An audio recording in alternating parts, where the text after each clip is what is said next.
તો રાજ્યના ખેડૂતો માટે માઠા સમાચાર સામે આવ્યા છે। મહીસાગર જિલ્લામાં કમોસમી વરસાદ, સંતરામપુર તાલુકામાં કમોસમી વરસાદ, સંતરામપુર તાલુકામાં હવામાનમાં પલટો આવ્યો છે। પવન સાથે કમોસમી વરસાદ પડ્યો છે। ખેડૂતોને નુકસાની વેઠવાનો વારો આવ્યો છે।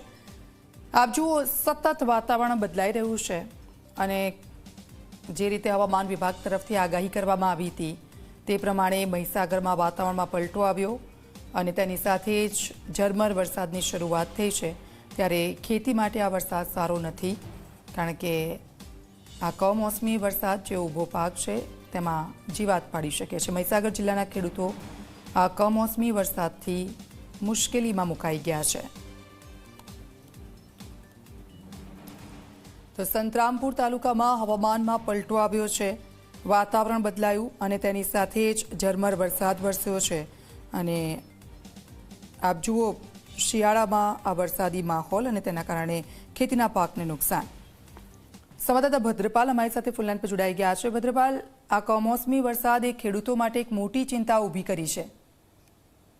જી બિલકુલ દીક્ષિતા, ખાસ કરીને વાત કરીએ તો મહીસાગર જિલ્લામાં વહેલી સવારથી વાદળછાયું વાતાવરણ જે તે છવાયું હતું ને જેને લઈને હાલ મહીસાગર જિલ્લાના સંતરામપુર તેમજ કડાના પંથકમાં અમુક વિસ્તારમાં વરસાદી માહોલ છે તે હાલ જોવા મળી રહ્યો છે। ખાસ કરીને વાત કરીએ તો પવન અને સાથે સાથે જે કમોસમી વરસાદ છે તે વરસી રહ્યો છે, જેને લઈને ખેડૂત પુત્રોમાં પણ ક્યાંક ને ક્યાંક મૂંઝવણમાં છે તે જોવા મળી રહ્યા છે। કમોસમી વરસાદને લઈને લગ્ન પ્રસંગ હોય કે અન્ય કોઈ પ્રસંગ હોય તેમાં પણ લોકોમાં એક ચિંતાનું મોજું છે તે જોવા મળી રહ્યું છે। કમોસમી વરસાદથી જગતના તાતને ખૂબ માટે ચિંતા અને મૂંઝવણમાં મૂકવાનો જે વારો આવ્યો છે। જી બિલકુલ, આભાર ભદ્રપાલ સમગ્ર વિગત બદલ।